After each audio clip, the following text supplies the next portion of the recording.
예, 성도 여러분 안녕하십니까? 예, 오늘 이사야서 46장 공부하도록 하겠습니다. 예, 이사야서는 예언서죠. 대예언서입니다. 그들의 잘못된 것을 예언하는 예언서고요. 또한 그들의 잘못된 것을 하나님께서 지적해 주시고 고쳐 주시는 것이 또 이사야서의 목적 중에 하나입니다. 39장까지는 그들의 잘못된 것을 다 지적을 해주십니다. 무엇이 잘못됐는지, 죄에 대하여, 의에 대하여, 심판에 대하여 하나님께서 가르쳐 주십니다.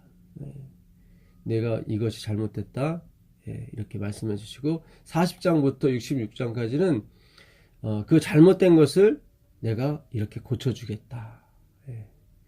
그게 바로 성령이 오시면 죄에 대하여, 의에 대하여, 세상에 대하여 세상을 책망하시리라. 이는 그 엘레코, 책망하다의 뜻입니다. 그러니까 우리가 서로 변론하자. 너희 죄가 주홍 같을지라도 흰눈같이 양털같이 희어질 것이다. 했을 때 그 변론하자가 똑같은 뜻입니다. 무엇이 잘못된 것인가를 가르쳐 주겠다. 그들은 양을 잡으러 오고 하나님께 보이러 오지만 하나님이 원하시는 것은 그것이 아니었죠. 물론 그들이 율법을 지키면 너무 좋지만 그들 스스로는 지킬 수가 없습니다. 하나님께서 원하신 것은 그 율법을 지키는 게 목적이 아니라 하나님을 의지하는 삶, 하나님을 인정하는 삶, 그 삶을 위해서 우리를 지으셨습니다. 이사야서 43장 21절에 내가 이 백성을 나의 노래, 나의 찬송을 부르게 하려고 지었다고 말씀하시거든요. 그래서 우리가 예수님을 믿게 되면 율법을 지키고 뭐 여러 가지 봉사를 하고 하는 것이 다 나중에 결과물로서 나타나게 됩니다. 그러니까 율법을 무시할 수는 없죠. 그러나 우리 힘으로 지켜지는 것이 아닙니다. 그건 하나님께서 지켜주시는 것입니다. 그거를 바운더리, 울타리라고 그러죠. 그 한계를 넘어가면 안 되는 것입니다. 그는 주권 침해예요. 우리가 주거 침입죄가 있잖아요. 남의 집, 남의 영역을 단 한 발이라도 그 주인이 원하지 않는데 내 임의로 들어가면 안 되는 것입니다. 그건 죄예요. 침입죄입니다. 성경에도 침입죄가 있는데 그게 뭐냐면 주권 침입죄예요. 하나님의 주권, 하나님의 바운다리예요. 하나님께서 정해주신 그 안에서만 우리가 있을 수가 있는 거예요. 그러니까 하나님이 하실 일이 있고 우리가 할 일이 있는 거예요. 그러니까 하나님이 하실 일을 침범하는 것을 율법주의라고 얘기하는 것입니다. 무언가를 지키고 무언가를 선한 일, 착한 일을 행함으로 하나님 앞에 이렇게 막 디미는 거죠. 하나님 앞에는 의를 가지고 가야 되는데 그 의는 뭐냐면 로마 3장 25절에 용서해 주시는, 씻겨 주시는 의예요. 의는 한 분밖에 없어요. 선한 이는 왜 나에게 선한 일을 묻느냐? 선한 이는 오직 한 분, 하나님 한 분뿐이시라. 예수님 그러셨거든요. 그래서 그 의는 하나님 한 분만이 가지고 계신데 그 의를 가져가야 돼요. 근데 그 의가 뭐냐면 우리의 죄를, 우리의 허물을 간과하심으로써 자신의 의를 드러내셨다고, 나타내셨다고 말씀하시거든요. 그래서 용서해 주시는 의입니다. 그 용서해 주시는 의라는 것은 주여 내가 죄인입니다. 제 힘으로는 아무것도 할 수 없군요. 제가 평생 해봤는데 자식 교육을 해보고 이렇게 해보고 저렇게 해보고 장사도 해보고 다 돈도 많이 벌어보고 뭐 고위 공직에도 올라가 보고 뭐 목사도 돼보고 뭐 이렇게 장로도 돼보고 다 돼봤는데 주님 이게 다 헛수고였군요. 주님의 은혜로 되는 것이군요. 그게 하나님의 의예요. 그걸 갖고 오라고. 하나님은 그렇게 외모를 보지 않으세요. 헬라인이 됐든 무식한 자가 됐든 뭐 완악한 자가 됐든 상관없어요. 왜냐면 그 행위의 근간을 이루지 않기 때문에 선한 이가 됐든 죄인이 됐든 상관없습니다. 그 하나님의 의, 하나님의 은혜를 가지고 오는 사람들을 받으시는 겁니다. 근데 사람은 외모를 보죠. 아유 저 무식쟁이, 무식한 고아, 무식한 가부, 예의 없는 과부 이렇게 판단을 해버립니다. 구원받지 못할 저 사람들. 그러나 뭐 진짜 천사의 빛을 가지고 있는 것처럼 보이고 젠틀해 보이고 그러면 아, 저 사람은 구원받은 사람, 유식한 사람, 기독교인 뭐 이런 식으로 뭐 남은 사람 이렇게 우리가 구분하게 되죠. 근데 하나님은 그렇게 하지 않으세요. 이렇게 외모를 보지 않으세요. 제 말씀을 오해가 없길 바라겠습니다. 예, 막살나는 말씀이 아니에요. 예. 그러니까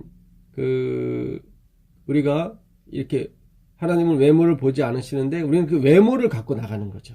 예, 내가 가지고 있는 인격, 내가 수련한 어떤 의를 가지고 하나님께 갖고 나갑니다. 그거를 성경에서 말하는 반역이라고 하고 하나님의 길에서 벗어났다, 한계를 벗어났다, 이제 그런 뜻입니다. 그 46장의 그 두제절은 역시 이 장은 참 위로의 글이 많아요. 예, 우리를 지적하는 글도 있지만 우리 현실 파악을 위해서 우리에게 어떤 상황이 있는 건지도 말씀해 주시지만 그걸 치료해 주시는, 그거를 감내해 주시고 인내해 주시고 치료하시는 그 하나님을 보게 됩니다. 3절 4절이 사실은 주제절입니다. 야곱의 집이여 이스라엘 집에 남은 모든 자여, 남은 자들에게 말씀하시는 겁니다. 내게 들을지어다. 들을지어다. 순종입니다.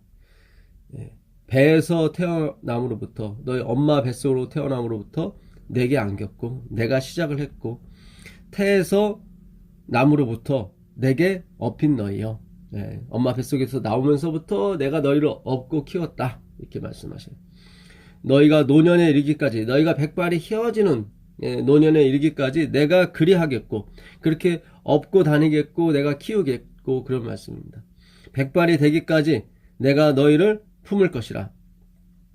내가 지었은즉, 그러니까 우리가 아무리 백발은 이 지혜의 상징입니다. 그래서 예수님의 모습에 요한계시록 1장에 보게 되면 아주 그 예수님의 머리가 희기가 그 어떤 것도 감당할 수 없는 그런 하얀 백발을 모습을 보이죠. 그것은 지혜를 상징하는 것입니다. 지혜. 그래서 너희가 아무리 지혜롭고 아무리 나이를 많아서 경험이 많을지라도 내가 너희를 지도해주고 내가 너희를 인도해주고 품어줘야 너희가 앞으로 나갈 수가 있는 것이다.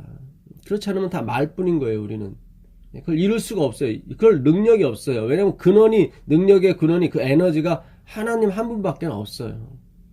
우리가 살아 움직이는 거, 우리가 살아가는 모든 것이 그분으로부터 구워받아서, 그러니까 은혜로 받아서 우리가 살아가는 것 뿐입니다.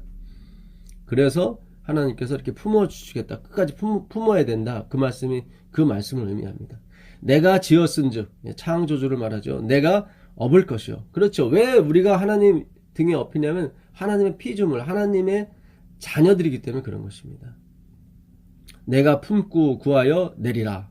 이렇게 하나님은 영원토록 우리가 백발이 됐을지라도 영원토록 우리를 가르치시고 우리를 안아주시고 품어주셔야 되어요. 그것이 부모로서의 의무죠.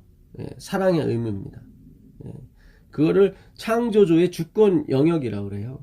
근데 우린 자꾸 그 하나님으로 독립하여서 어떤 착한 일을 하고 어떤 충성과 봉사 혹은 내지 나의 노력에 의해서 어떤 장성한 어떤 수준까지 올라갔을 때를 하나님이 기뻐하시는 거로 착각하게 됩니다. 그렇지 않아요. 그러니까 하나님이 가지고 계신 것은 어마어마해요. 뭐 100조도 넘죠. 일시 100, 천만, 10만, 100만, 억, 10억, 100억, 1000억, 조, 경, 해, 뭐 그 이외도 쭉쭉 가잖아요. 이 지구의 무게가 600헥톤이래요. 약 600헥톤. 우리가 상상하지 못하는 거죠. 조경해니까. 조도 감당하지 못하는데, 그러니까 하나님이 가지고 계신 거는 뭐 어마어마한 건데 그 앞에서 내가 1억 갖고 있습니다, 2억 갖고 있습니다, 내가 이 정도 했지 않습니까, 이렇게 뭔가를 이렇게 디미는 것은 그는 그분을 모욕하는 거죠. 그래서 율법주의는 겉으로 보기에는 선하고 착한 것처럼 보이고 하나님을 위해서 일하는 것처럼 보이지만 그렇지 않아요. 하나님 보시기에 정말 가소로운 거죠. 웃긴 거죠. 그래서 우리가 이렇게 알게 모르게 사실 율법주의 사상에 많이 젖어 있습니다. 저도 마찬가지고요. 그래서 제가 율법주의를 벗어나는 게 의가 아니라 내가 율법주의입니다. 율법주의자입니다. 내 속에는 선한 것이 거하지 않습니다. 원함은 내게 있지만 선을 행하는 것은 내게 없습니다. 이렇게 고백하는 거. 내가 율법주의로 태어나고 율법주의로 생활할 수밖에 없다는 거. 그러니까 내 스스로 행하고 내 스스로 벌어먹고 사는 것에 익숙한 우리의 모습들. 그걸 그 현실을 인정하는 거죠. 그걸 예수님을 시인한다고 얘기하는 것입니다. 예수님을 시인하게 되면 예수님께서도 우리를 하나님 앞에서 시인하죠. 그러니까 예수님을 시인한다는 얘기는 나를 부인한다는 얘기입니다. 다 포함된 거예요. 그러니까 진리는 배타성을 갖고 있어요. 이게 진리다. A가 진리다 그러면 B는 진리가 아니다가 이게 같이 들어가야 되는 겁니다. B가 진리가 아니다라고 들어가지 않게 되면은 이거는 진리가 아니에요. 그러니까 A도 진리고 B도 진리고 C도 진리일 수 있는 거예요. 이 자기 부인이 안 들어가게 되면 하나님도 진리입니다. 그러나 나도 진리입니다가 들어가게 되는 거죠. 그래서 반드시 예수를 시인하는 사람, 예수를 시인하는 사람들은 어떻게 해요? 자기를 부인하는 사람들이에요. 같이 들어가야 됩니다. 그래서 그 시인하다도 그 호모로게오예요. 호모로게오. 그 호모는 같다, 같은 그런 뜻이고 로게오는 로고스를 말해요. 로고스, 말씀을 말하죠. 그러니까 같은 말을 하는 거예요. 우리가 하나님 앞에 가서 예수를 시인한다는 얘기는 예수님과 같은 말을 하는 거예요. 나는 스스로 아무것도 할 수 없습니다. 라고 같은 고백을 하는 거예요. 그게 인간이에요. 스스로 아무것도 할 수 없는 인간이 돼서 오신 게 인카네이션. 하나님께서 이 땅에 육신이 되어 오신 겁니다. 그래서 그런 죽기까지 아무것도 안 하셔서 하나님의 영광에 흠집을 내지 않으셨죠. 하나님이 일하시는 거에 자기가 섞여지지 않았다 이 말이에요. 그래서 내가 너를 업고 품고 가겠다.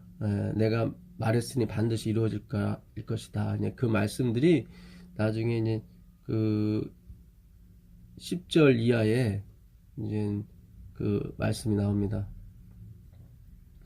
9절부터 보면 너희는 옛 정의를 기억하라. 나는 하나님이라. 나 외에 다른 이가 없느니라. 나는 하나님이라. 나 같은 이가 없느니라. 나 같은 자가 없다. 내가 이렇게 안아주고 씻어주고 입혀주고 또 벗겨서 다시 입혀주고 업어주고 이렇게 품고 안아주는 사람이 누가 있느냐? 없다. 그렇습니다. 세상은 다 나를 이용해 먹으려고 하지 하나님처럼 우리를 사용하셔서 우리를 업그레이드 시켜주시고 우리에게 영광을 주시는 분이 없어요. 가만히 둘러보세요. 부모님들한테는 죄송한 얘기지만 부모님도 사실 이 세상의 사랑 중에 부모님 같은 사랑이 어디 있습니까? 없죠. 그러나 부모님 사랑도 사실은 하나님 사랑 앞에서는 이기적인 사랑이에요. 자기의 뜻을 이행케 하기 위해서 자녀들을 교육시키죠. 그 부모님들은 자기 뜻이 하나님 뜻이라고 또 착각하게 됩니다. 그렇지가 않은데. 그게 이제 율법주의의 하나의 형태인 것입니다. 행위로 말미암는 의가 가지고 있는 거죠. 그래서 우리는 시인하는 거예요. 자기를 시인하는 거예요. 하나님을 시인하고. 자기를 부인하고 하나님을 시인하는 걸 시인한다고 하는 거예요. 같은 말, 호모로게오.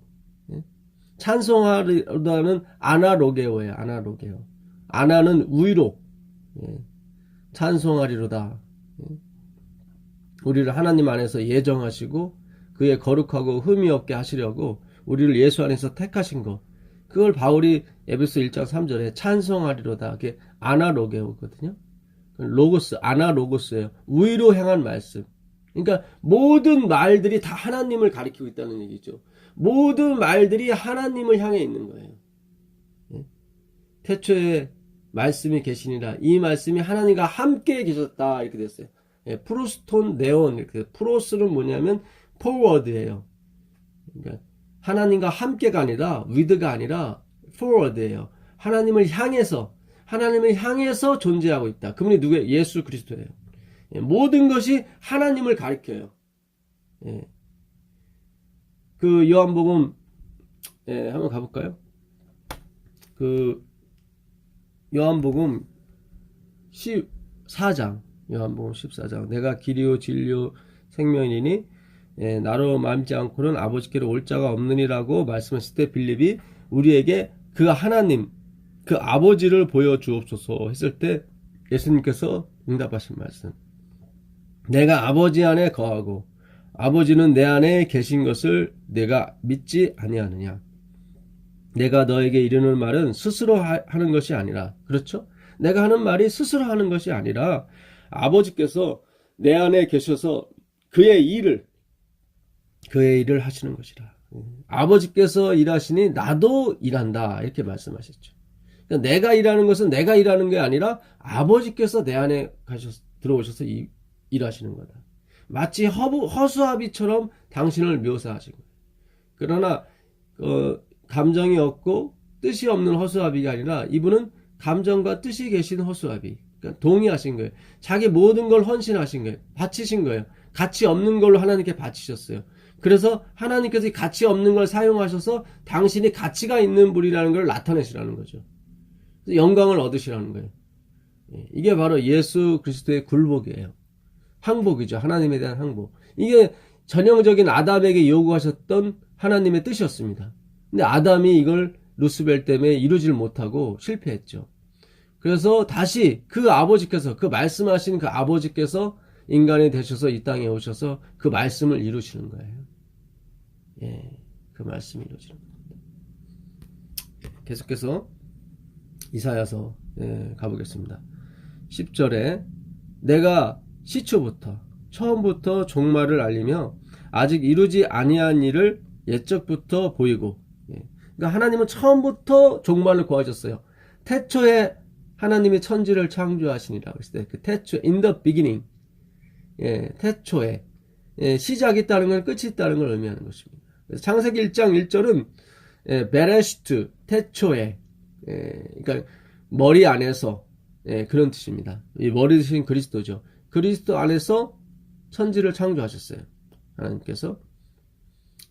그래서 마무리도 그 그리스도 안에서 종말을 구하시는 거죠. 그러니까 시작이 있으면 끝이 있는 것처럼 하나님이 시작하셨으니까, 그리스도께서 시작하셨으니까 그리스도께서 끝을 내실 것이다. 그래서 알파와 오메가요, 처음과 나중이요, 시작과 끝인 것입니다. 예수를 믿는 여러분들은 복 있는 사람입니다. 예수님이 여러분을 지으셨고, 여러분을 인도하셨고, 여러분을 그분 안에까지, 그리스도 안에까지 정착시키실 것입니다. 그래서 여러분과 같이 구원을 얻은 분은 없습니다. 이스라엘이여 너는 행복자로다. 너와 같이 구원을 얻은 자가 누구뇨? 기뻐하십시오. 안심하고 사십시오. 두려워하지 마십시오. 놀라지 마십시오. 오늘 하나님께서 그렇게 말씀하십니다. 위로하라, 위로하라. 내 백성을 위로하라. 남은 자들에게 말하라. 내가 독수리와 같이 너를 안고 품으며 너를 업어 키웠다. 나는 너희가 영원토록, 백발이 되도록 영원토록 내가 너희를 업을 것이고 안을 것이다. 왜냐하면 내가 지었기 때문에. 부모님이란 얘기죠. 그게 바로 그 창조의 안식인 것입니다. 창조의 안식. 하나님께서 지으셨기 때문에 마무리까지 지시는. 그래서 우리가 안식할 수 있는 거죠. 그래서 안식일을 창조의 기념일, 창조의 안식일이라고 하는 것입니다. 그래서 우리가 아무것도 안 하는 이유는 우리가 nothing이라는 것을 그날은 인정하는 거예요. 자기를 부인하는 날이 안식일이에요. 참 의미가 있는 말입니다. 근데 불행히도 우리는 항상 나 자신을 나타내기를 좋아하죠. 왜요? 내 속에 선한 것이 없기 때문에 그렇습니다. 자꾸 포장을 하려고 하죠. 부끄러워합니다. 그러나 인정해야 돼요. 내 속에 선한 것이 없습니다. 우리는 포장된 인간입니다. 그 포장을 해주신 하나님께 감사드릴 뿐이죠. 왜요? 다른 사람은 몰라요. 내가 포장됐는지. 하나님만이 아시죠. 이걸 하나님과 나와의 관계의 부활, 관계의 회복이라고 얘기하는 것입니다. 그러니까 피조물과 창조로서 만나는 것이 바로 관계 회복이고 안식일이에요. 그래서 그날은 우리가 형식적이라도 아무 일도 안 하는 거예요. 예, 우리 마음속에서는 막 하고 있지만 사실 형식적이라도 하나님께 그런 표현을 하는 거예요. 주님, 예, 저는 아무것도 할 수 없는 존재입니다. 그게 바로 안식일을 지키는 거예요. 안식일을 마음에 두는 것입니다. 예. 예. 아직 이루지 아니한 일을 옛적부터 보이고 이르기를, 예, 아직 이루지 아니한 일은 영적인 일을 말합니다. 그러니까 하나님께서 우리를 완전하게 해주시는, 예, 그걸 우리에게 보여주시죠. 나의 뜻이 설 것이니 내가 나의 모든 기뻐하는 것을 이루리라. 예, 이루리라. 헬라어로는 기노마이라고 하는데요. 예, 이루리라는 이 헬라어로는 그 이태 동사예요. 그러니까 그 해석은, 그러니까 그 번역은 능동태로 하지만 쓰는 건 수동태로 합니다. 그러니까 의미는 수동태예요. 근데 번역은 능동태입니다. 내가 했다라고 얘기했지만 사실상은, 예, 이루어지는 것입니다. 예. 그래서 여기서 이루리라 이렇게 나왔습니다.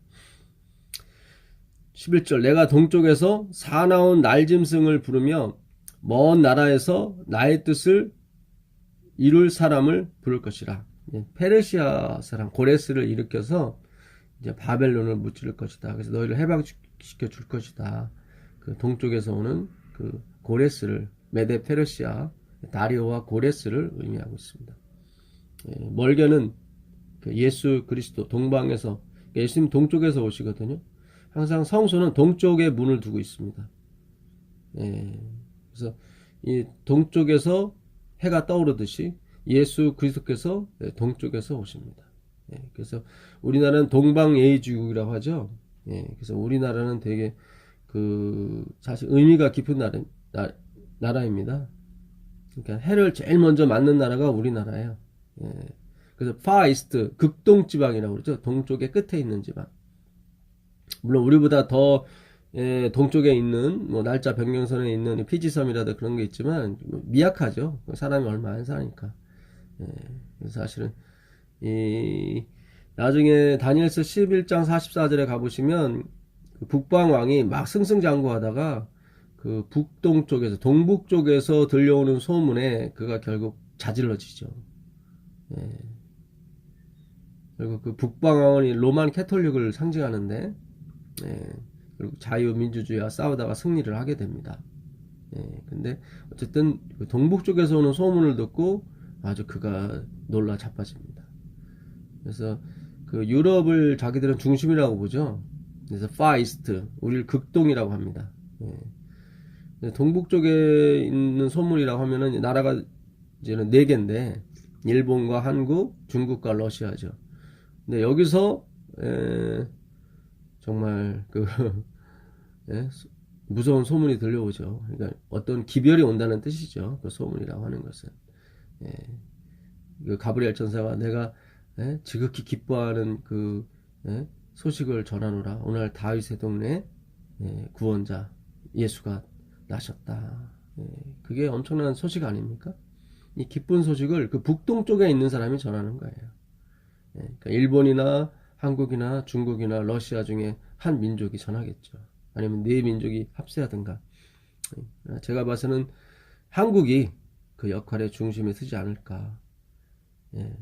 그래서 그 에벨 시대 때, 그러니까 그 노아의 아들 셈, 아르박사, 그 다음에 에벨, 뭐 셀라, 이렇게, 그러니까 셀라, 에벨 이렇게 나오고 있는데, 그 에벨 시대 때 나라가 나뉘어요. 에벨이 그 벨렉과 그 욕단을 낳거든요.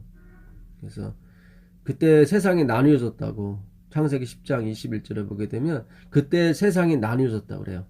그러니까 세상이 나뉘어진 것은 바벨탑 사건으로 인해서 흩어지고 나뉘어지게 되거든요. 그러니까 에벨 시대 때, 예, 그래서 우리는 그 노아는 그 에벨, 예, 우리는 에벨이 우리의 조상이 되었다 이렇게 나와요. 창세기 10장 21절에 보게 되면. 그래서 그때 나라가 나뉘게 됩니다. 그러니까 바벨탑 사건으로 노아 가족도 다 나뉘게 되죠. 그러니까 노아도 바벨탑 사건에 연관이 된 것처럼 보이는 거예요, 사실은. 예. 그러니까 인간은요, 하나님의 은혜를 받아서 구원 얻는 거지 어떤 행함이 아니에요. 그러니까 노아도 바벨탑을 쌓았다니까요. 거기 동조를 했다니까요. 그 자손들도 마찬가지고. 근데 하나님이 흩으시니까 그때 세상이 나눠졌죠. 예. 그래서 그 벨렉은 결국 그 서쪽으로 갔고 욕단은 동쪽으로 갔습니다. 그래서 이렇게 그 메사와 스바를 넘었다고 나오거든요. 그러니까 우리가 그 우리의 조상이 단군이잖아요. 단. 예, 그 욕단이란 말이죠. 욕단. 예, 그래서 우리나라의 그 꽃도 무궁화 아닙니까? 이거 이 시리아의 꽃이에요. 이게 예, 옛날에 뭐 고구려 시대 때 그 장군이 전쟁에 나 승리하고 오면은 이 무궁화 꽃을 그 수여를 했어요. 왕이. 근데 이 꽃이 시리아의 꽃이에요. 그 예루살렘 위쪽에 있는. 예, 다 그러니까 우리가 이게 셈족이에요. 예. 그래서 메사와 스발을 거쳐 왔다고 나와 있습니다. 스발이면 시베리아. 시베리아를 거쳐서 한민족이 흩어지게 된 거예요. 그래서 제일 먼저 이제는 저기 뭡니까 인도, 그 다음에 중국 이런 민족들이 하나씩 이렇게 빠져나가죠. 결국 끝에 온 게 누구냐면 이 한국, 이 단군 자손. 예. 예. 그 중에 하나가 또 일본으로 건너갔고요. 예. 그래서 이 한국이 그 욕단 자손의 그 후예들입니다. 그래서 이 결국 벨렉 자손은 이스라엘 민족이 됐고, 이 욕단 자손은 결국 한민족이 또 되는 거예요. 그래서 이 한민족은 이 다니엘서에 나오는 그 동북 쪽에서 그 하나님의 음성을 들리게 하는 하나의 도구의 역할을 할 줄로 믿습니다. 예. 그렇기 때문에 이 한민족을 아주 사탄이 어떤 모델 케이스로 해서 굉장히 예? 그 세계 열강들이 이렇게 막 괴롭히려고 하는 거예요. 그래서 우리가 어떤 돈도 중요하고 무기도 중요하고 다 중요하지만 가장 중요한 거는 하나님에 대한 믿음인 것입니다. 예, 믿음이. 우리 한민족은 어디를 가든 교회를 먼저 세우잖아요. 이스라엘 민족과 같아요, 사실은. 우리가 언젠가는 이스라엘 민족과 이 한민족이 하나가 돼서 하나님의 말씀을 증거할 때가 올 게 될 것입니다. 예. 그리고 세상에 맞춰지는 것입니다. 그래서 우리를 백의 민족이라고 그러잖아요. 흰 옷을 입은 민족이라고. 동방예의지국이라고 하고요. 예.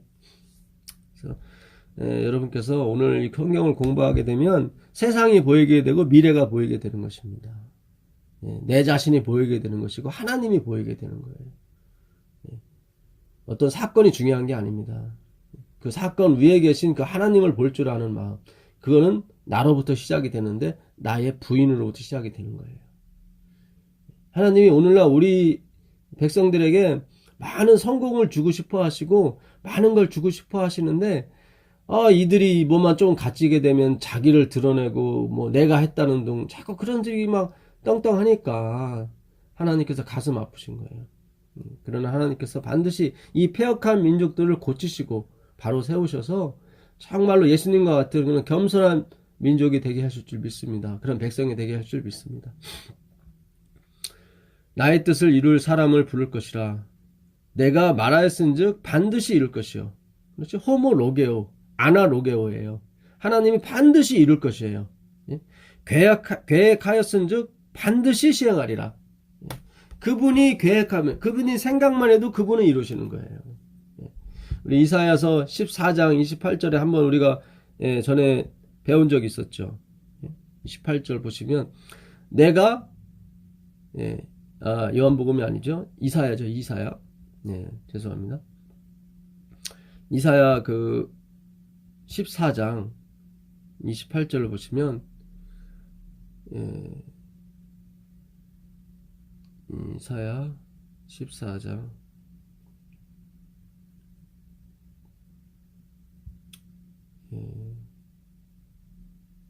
이사야 14장 이 말씀이 아닌가 봐요. 12절 14장 24절 보겠습니다. 만군의 여호와께서 맹세하여 이르시되 내가 생각한 것이 반드시 되며 내가 경영한 것을 반드시 이루리라. 그러니까 하나님은 경영한 것만을 이루는 것이 아니라 그 경영하기 전에 생각을 하세요. 그 생각이 이루어지는 거예요, 사실은. 그 생각. 이 회개하라, 메타노에오라고 하는데 그것은 뭐예요? 생각을 바꾸는 걸 말해요. 생각을 바꾸는 걸. 나로부터 시작되는 모든 것의 생각을 하나님으로부터 시작되는 것으로 바꾸는 것을 회개한다고 그래요. 그러니까 나로부터 내가 뭔가 할 수 있습니다로부터 시작을 했던 것이 나는 할 수 없습니다로 시작을 해서 예수님만이 하나님만이 그 일을 이루시고 하십니다. 그걸 회개한다고 그래요. 그래서 엘렌 G 화이트 부인도 참된 회개란 무엇인가? 나의 가장 좋은 것으로도 아무것도 할 수 없다는 그 생각을 반복적으로 가르치고 믿게 하고 또 가르치고 하는 것보다 중요한 것은 없다는 거예요. 그게 회개예요. 근데 우린 자꾸 지금까지 뭐 끊고 뭐 안 먹고 뭐 이렇게 똑바른 생활하고 그걸 회개한다고 생각했는데 그렇지 않아요. 그런 원어의 뜻과 엘렌 화이트의 글을 잘못 해석한 것입니다. 물론 겉으로 봐서는 그 생각을 바꾸게 되면은 나중에 결과가 나오는데 그런 걸 끊게 돼요. 그게 맞아요. 근데 그 원인을 우리가 치료를 하고 원인을 찾아가야 되는 거지 그 결과물만 보게 되면 안 됩니다. 그럼 누르게 돼요. 우리가 뭐 살인하지 말라, 간음하지 말라, 뭐 도둑질하지 말라, 이게 다 무엇이나 마음에서 나오는 거거든요. 마태복음 15장 거기 보게 되면 이게 다 마음으로부터 나온다고 그랬어요. 그러니까 우리는 자꾸 살인하지 않고 간음하지 않고 도둑질하지 않고 뭐 이런 거에만 자꾸 초점 맞춰서 그것만 제거되면 다 된 거라고 생각했는데 그렇지 않아요. 그거는 억눌려진 상태, 포장된 상태란 말이죠. 그 원인을 제거해야 되는데 그것이 뭐예요? 죄란 말이죠. 그걸 허물이라고 얘기합니다. 오늘 어디입니까? 46장, 이사야 46장, 8절 보시면, 너희 패역한 자들아, 이 일을 기억하고 장부가 되라. 이 일을 마음에 들어 했을 때 그 패역하다. 이게 파샤라는 이 히브리어를 쓰는데요. 파샤. 이게 이제 영어는 트랜스그레스예요. 트랜스그레스. 허물이라고 그러죠. 뭡니까? 다니엘서 9장 24절에 70일에로 기한을 정하였나니 허물이 마치고 그때 허물 죄가 끝나고 죄악이 영속되며 영원한 의가 드러나고 이상과 예언이 성취되며 거룩한 자가 지극히 거룩한 자가 기름 부음을 받으리라 했을 때 그 허물이 마치고 허물이 마치고 했을 때 이게 바로 파샤예요. 파샤. 트랜스그레스예요. 허물이에요. 이건 무슨 뜻이냐면 오버하는 걸 말해요. 그러니까 한계선을 넘어가는 거, 어떤 범위를 자꾸 넘어가요. 그러니까 주권을 침해하는 거죠. 하나님이 계획하시고 하나님이 경험하시고 하나님이 이루시는데 자꾸 우리가 끼어들려고 해요. 우리 없이는 안 되죠. 그런 생각들. 물론 하나님이 우리를 통해서만 일하세요. 왜냐면 그분이 아량이시고 그분의 겸손이시기 때문에. 우리 없이도 하시지만 그분은 바라의 창조를 하세요. 무에서 유를 창조하신단 말이죠. 그러나 아사 창조도 하세요. 유에서 유를 창조하세요. 그거는 우리에게 기쁨을 주기 위해서 그 창조의 기쁨에 동참케 하시려고 하시는 거지 그분이 능력이 없거나 그분이 뭐 손이 없어서 그러신 것이 아닙니다. 하나님은 우리의 지위를 이용하시기도 하고 우리의 영향권을 이용하시기도 하시지만 그렇잖아요. 노숙자가 전하는 것보다 더 높은 사람이 더 이렇게 훌륭해 보이는 사람이 하나님의 복음을 전하게 되면 그만큼 영향력이 있는 거죠. 이렇게 사용하시는 이유 중에 하나가 우리로 하여금 그 창조의 기쁨에 참여하게 하려고 하는 거지. 뭐 노숙자에게 하나님의 은혜가 성령 임하시게 되면 그 사람도 뭐 개과천선해서 얼마든지 하나님의 복음을 전할 수 있는 거죠. 그게 무디 선생이었고 그게 윌리엄 켈리 아니었습니까? 다 구두 닦기 수성공 아니었습니까? 우리가 보기엔 보잘것없는 학문 없는 지식 없는 사람이었지만 하나님의 성령이 임하시니까 전 유럽과 전 미주를 아주 들었다 놨다 하지 않습니까?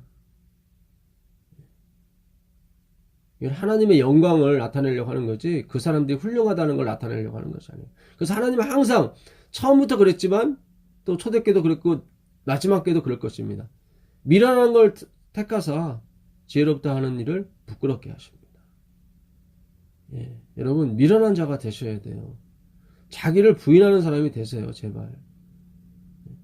돈 좀 벌었다고, 좀 지위가 좀 올라갔다고, 예? 자기가 또 뭐 목사 안수 받았다고, 예? 그런 거에 우쭐해져서 남을 차별하거나 무시하면 안 되는 것입니다. 그건 슬픈 일이에요. 그건 바벨론이라고 하는 거예요. 그건 짐승의 일인 거예요. 믿지 않는 사람들이 지금 교회를 더 걱정해요. 믿지 않는 사람이 더 겸손하다 이 말씀이에요. 지금은 믿는 사람들이 지위가 올라갈수록 더 거만해지고 더 자신만을 알더라 이거예요. 그러니 하나님께서 라오디게아를 토하여 내쳐버리는 거죠. 차든지 덥든지 하기를 원하십니다. 화이프는 그랬어요. 여러분들이 차갑다면 아직 희망이 있다. 그러나 자기의 의를 그리스도의 의 대신 있고 있는 사람은 고치기가 거의 어렵다. 차라리 믿지 않는, 회개하지 않는 그 백성이 더 유리하다. 참 우리에게 용기가 되는 말씀이기도 하지만 참 가슴 아픈 말씀이에요. 내가 차갑다고 느낀다면 그 사람은 희망이 있다는 거예요. 희망이 뭐겠어요? 그리스도를 찾아볼 그런 여지가 남아있다는 얘기죠.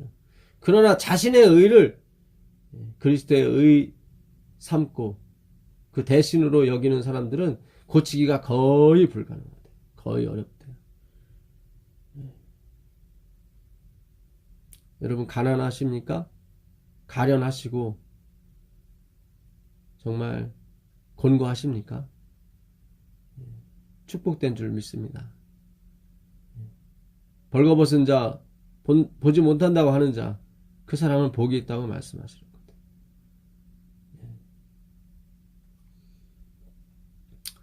그래서 이 허물, 이 파샤는 한계선을 넘어가는 걸 말해요.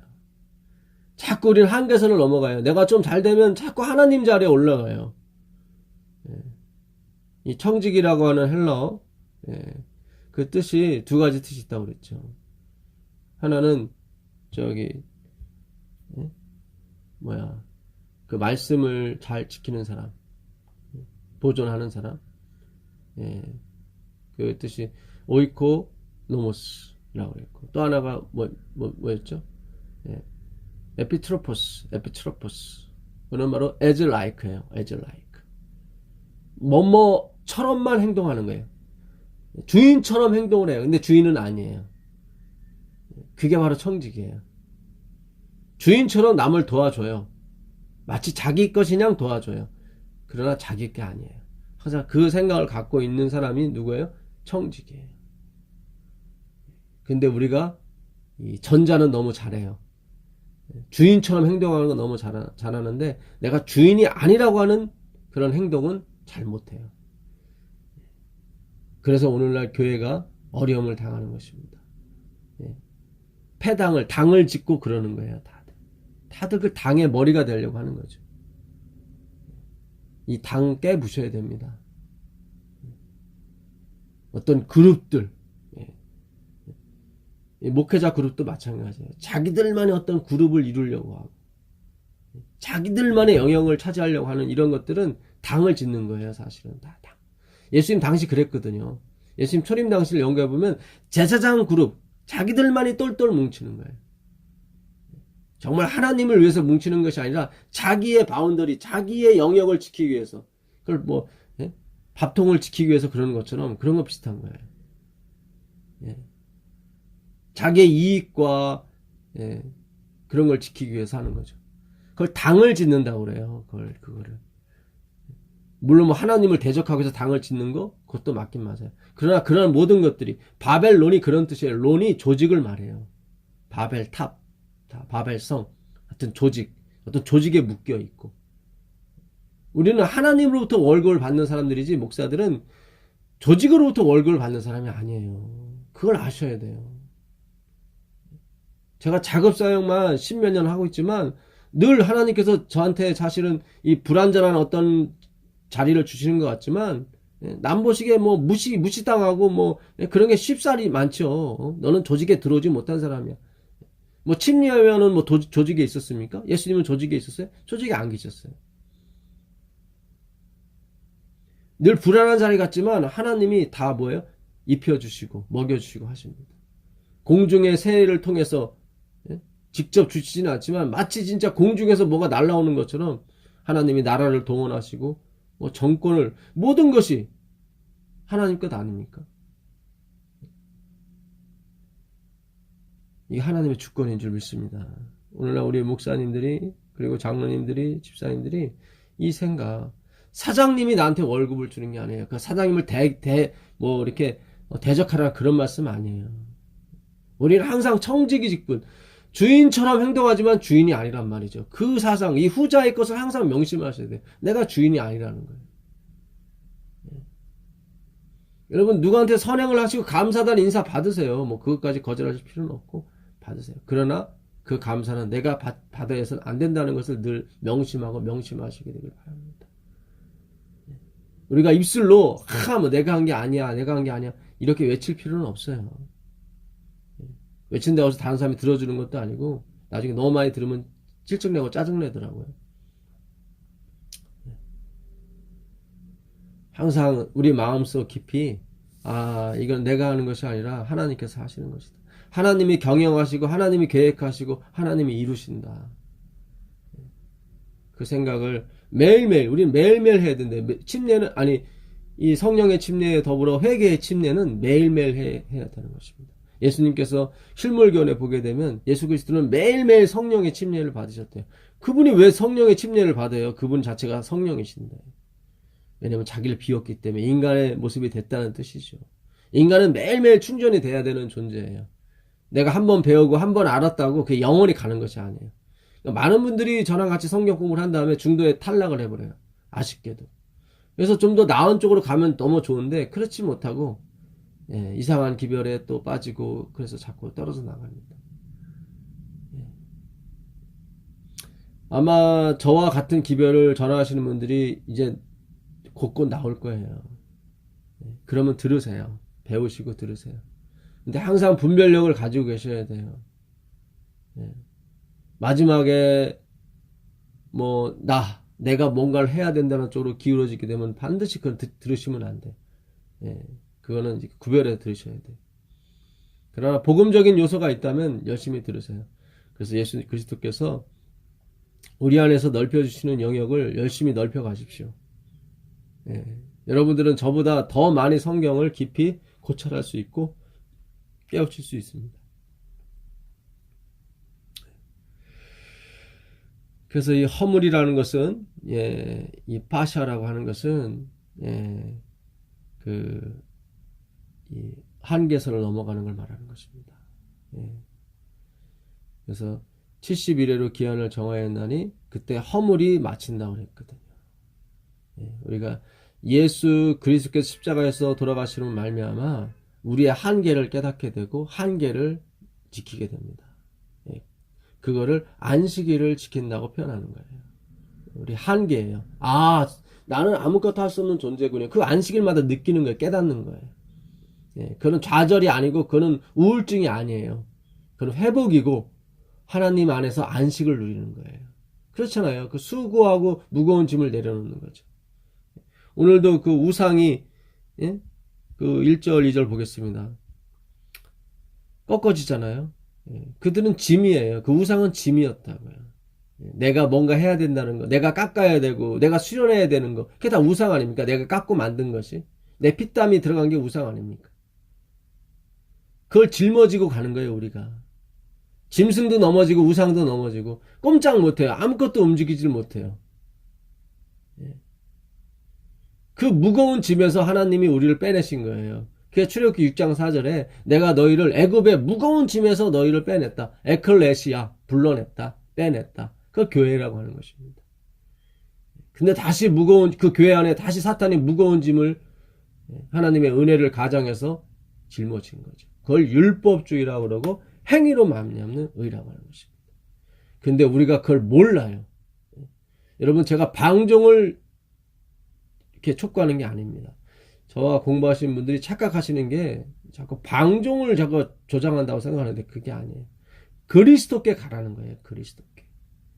예. 예, 그분은 율법의 원본이십니다. 진리를 이루시는 분이고 본질을 이루시는 분이에요. 벨은 엎드려졌고 느보는 구부러졌도다. 그들의 우상들은 짐승과 가축에게 실렸으며 너희가 떠매고 다니던 그것들이 피곤한 짐승의 무거운 짐이 되었도다. 그러니까 우리가 사실 짐승과 같은 역할을 한 거예요. 그 우상을, 그 뭔가를 해야 되고 뭔가를 행해야 된다는 그 무거운 짐, 내가 만든 우상이죠. 그 무거운 그것을 끌고 갔던 거예요. 그걸 우리는 신앙이라고 생각했던 거예요. 그거는 불교식 신앙이죠. 유교식 신앙이고. 그들은 구부러졌고 그들은 일제히 엎드려졌으므로 그 짐을 구하여 내지 못하고, 자기가 이룬 그 공적도 다 무너지게 돼 있어요. 결국은 한 방에 가게 돼 있어요. 요즘 보시면 아시잖아요. 그 미투에 의해서 정말 그 기라성 같은 그런 정치인들이 다 가을 낙엽처럼 떨어져 나가는 걸 우리가 보게 됩니다. 하루아침에 끝나는 거예요. 그들이 쌓아놨던 명성과 인격과 그런 것들이 하루아침에 다 나가는 거예요. 그 짐을 구하여 내지 못하고 자기들도 잡혀갔느니라. 결국 자기들도 바벨론으로 다 잡혀간 걸 의미하는 것입니다. 야곱의 집이여 이스라엘의 집에 남은 모든 자여 내게 들을지어다. 내게 들을지어다. 배에서 태어남으로부터 내가 안겼고 내가 처음부터 시작을 했다. 너를 내가 다 익명으로 내가 모든 걸 했기 때문에 너가 날 모르는 거지 사실은 내가 다 한 것이다.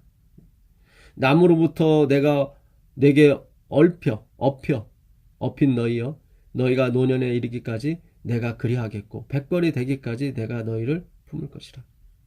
하나님은 죽기까지 우리를 사랑하시는 분이에요. 시편 기자가 그렇게 말씀합니다. 그 영원, 그 죽음 이후로도 하나님께서 우리를 지키시고 안위하시죠. 내가 지었은즉 내가 업을 것이요 내가 품고 구하여 내리라. 그 12절에 가보시면 이 우상을 짊어진 사람들이 또 어떻게 되는지, 어떤 사람들인지 그 정의를 내려주시는데 그 사람들은 뭐예요? 공의에서 멀어진 사람이에요. 차다크. 하나님이 씻어주심이죠. 하나님이 씻어주심에서 멀어진 사람들. 그거를 완악한 사람이라고. 무디다고 그러죠. 이 완악이라고 하는 것은 실제로 우리가 하는 그 어떤 뭐 나쁜 짓 하고 뭐 그런 것도 포함이 되지만 그거보다는 그거 팻이에요. 팻. 뚱뚱한. 몸이 뚱뚱해져서 이 비계층이 많아서 이렇게 눌러도 감각이 없는 거예요. 그걸 완악하다고 그래요. 성경에서 완악한 거예요. 무딘 거예요. 아무리 하나님이 피리를 불고 춤을 춰도 그걸 몰라요. 이 기쁜 소식을 전해주는데도 그것이 와닿지 않는 거예요. 이미 8.15로 일본은 패망을 했고 자유진영이 미군이 이겼단 말이죠. 근데 아직도 세계 2차 대전이 벌어진 줄 알고 필리핀의 한 일본 군인은 아직도 싸움하고 있는 줄 알고 그걸 모르는 거예요. 기쁜 소식을 모르는 무딘 거예요.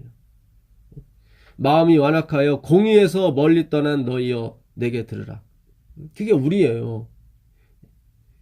너무 행위의 그런 세뇌가 돼가지고 이 하나님의 이 진리의 말씀을 깨닫지 못해요. 그러니까 우리가 목회를 한다고 해서 좋은 게 아니에요. 좋은 쪽으로 우리가 이 진리를 갈구와서 목회를 했으면 엄청 좋았겠죠.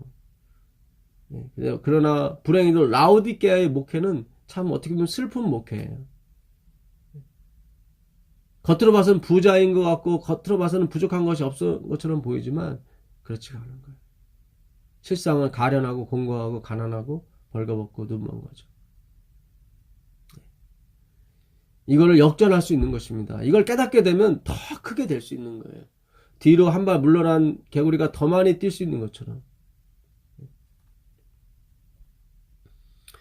이 하나님의 씻겨줌에서 전혀 반응을 못하는 거예요. 공의, 차다크라고 해요.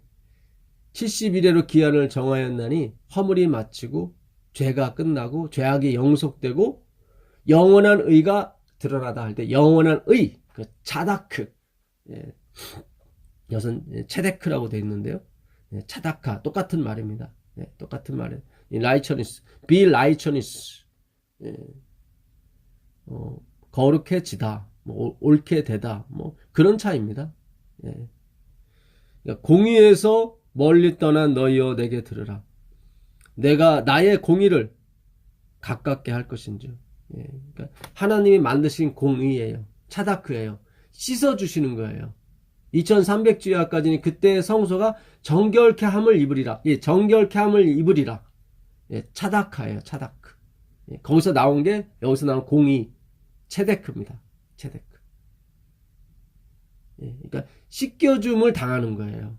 정결케 함을 입는 거예요. 그 의예요. 용서하신 의예요. 내가 뭔가 행한 의가 아니라 그분이 용서하시고 씻겨준 의예요. 그걸 갖고 나가는 거예요.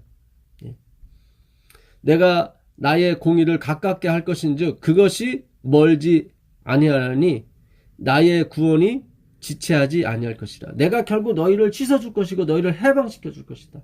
그 무거운 짐에서 빼어나게 해줄 것이다. 어떻게 해요? 홍해를 갈름으로, 예수 그리스도의 옆구리를 갈름으로 말미암아 거기서 물과 피가 나온 것처럼 내가 성령을 너에게 부어줘서 너희가 나를 알고 자신을 알게 될 것이며 하나님을 알게 될 것이다. 내가 지체하지 아니할 것이라.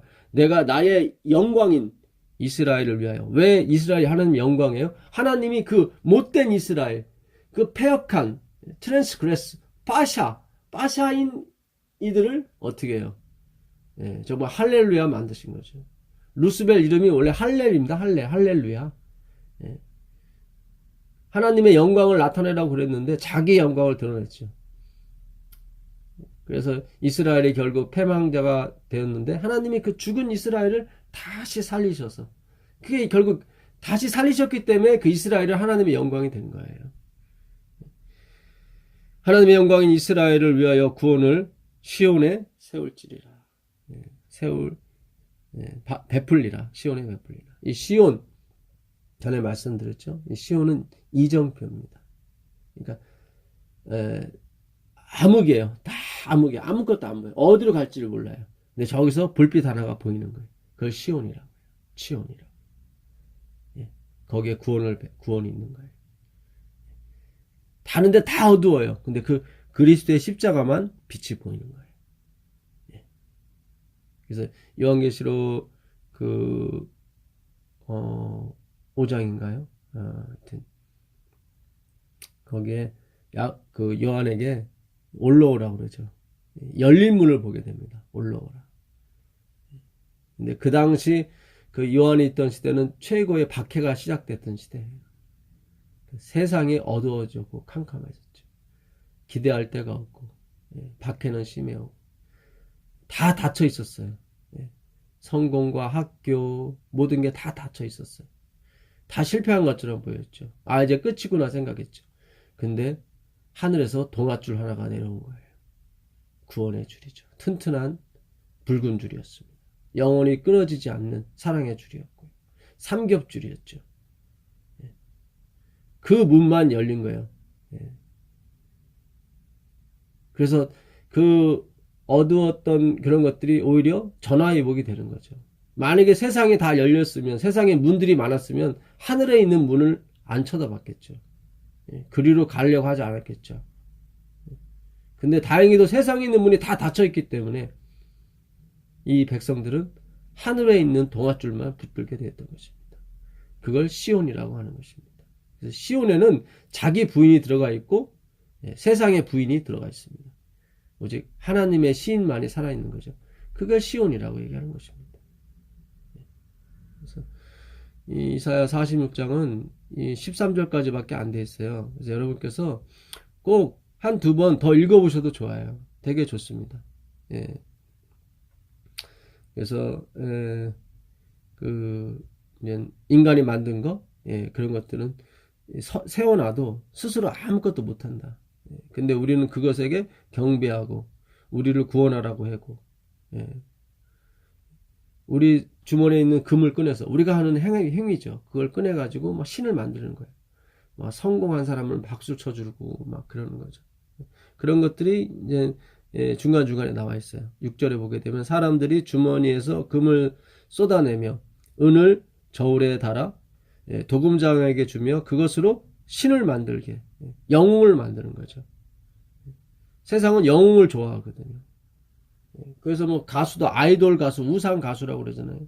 이제 우리 젊은이들이 점점 아주 자연스럽게 인간이 만든 것에 대해서 찬양과 경배를 드리게 좋아하게 되어 있습니다. 그것에게 엎드려 경배하며 그것을 들어 어깨에 메어다가 그의 처소에 두면 그것이 서 있고 거기에서 능히 움직이지 못하며, 신이면 뭔가 움직여서 우리를 구원해 줘야 되는데 자기 몸도 하나 가누지 못해요. 그 신은 우리가 만든 그 모래 위에 지은 집이 그거예요. 반석 위에 지은 집, 모래 위에 지은 집은 똑같아요. 그 공력은 같아요. 선행은 같아요. 업종은 같지만 하나는 그리스도 반석께서 하신 거고 하나는 모래가 한 거기 때문에 모래는 무너지게 돼 있단 말이죠. 그에게 부르짖어도 능히 응답하지 못하며, 여러분의 행위에 여러분 의지하고 살게 되면 응답이 없어요. 차가워요. 그 가정에도 화목이 없고 서로 경계의 눈빛만 있는 거죠. 마치 북한에 있는 오후 담당자처럼 남편이 부인을, 부인이 남편을 서로 감시하면서 율법을 범하지 않나. 겉으로는 사랑이라는 이름 미명 아래 그들은 서로 감시하고 있는 것입니다. 그 우상인 거예요. 고난인 거예요. 그 고난에서 구하여 내지도 못하느니라. 너희 패역한 자들아, 이 일을 기억하고 장부가 되라. 이 일을 마음에 들어. 너희는 옛적 일을 기억하라. 나는 하나님이라. 나 외에 다른 이가 없느니라. 나는 하나님이라. 나 같은 이가 없느니라. 예. 이 구절이 여러분 마음속 깊이 새겨지길 바라겠습니다. 나 같은 이가 없다. 우리 엄마 같은 사람이 없고 우리 아빠 같은 사람이 없는 것처럼 우리 예수님 같은 사람이 없습니다. 영원히 알아도 우리가 10길 물속은 알아도 한 길 사람 속을 모르는 것처럼 하나님의 그 기쁘신 마음을 모를 것입니다. 오늘도 믿음을 가지고 하나님께서 나를 사랑하심에 대해서 감사하고 기뻐하시는 하루가 되길 바라면서 말씀 드리겠습니다. 하늘에 계신 아버지 하나님 감사합니다. 오늘도 이사야 46장을 통해서 우리에게 위로와 또한 진리를 깨닫게 해주시니 감사합니다. 아버지, 주님께서 계획하신 거, 주님께서 경영하신 거 하루빨리 이루어 주십시오. 하루빨리 이루어 주셔서 우리가 예수님과 함께, 하나님과 함께 영원히 주의 말씀 공부하며 살 수 있도록, 그 은혜를 받으면서 기가 막힌 은혜를 깨달으면서 살 수 있도록 허락하여 주옵소서. 이 시간 혹 인생의 고난 가운데 있는 백성들에게 주님 위로와 말씀을 보내주셔서 그들을 그 위경에서 건져내시고 고쳐주시기를 간절히 원하오며 우리 주 예수 그리스도의 이름으로 기도드립니다. 아멘.